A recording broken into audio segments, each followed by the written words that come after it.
Dunia ini tidak selamanya. Ini bukan tempat abadi. Ini semu. Dan kehidupan kematian yang berlangsung di dunia itu sejatinya memberikan kesan kepada kita untuk belajar. Kumpulkan bekal bagaimana caranya di dunia ini berhasil, di akhirat meraih kemuliaan. Itu yang dimaksudkan surah Al-Mulk itu. Surah 67 di ayat yang kedua. Huwallazi khalaqal mauta wal hayata liyabluwakum ayyukum ahsanu amala. Ahsanu itu isim tafdil.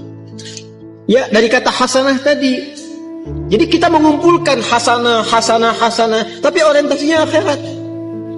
Dan untuk mencapai ke titik itu, Allah berikan bentangan jalannya disebut dengan ibadah. Karena itu ketika Allah memerintahkan kita ibadah dalam bentuk fi'il amr, itu sebetulnya saking sayangnya kepada kita. Kalau nggak sayang nggak akan diperintahkan.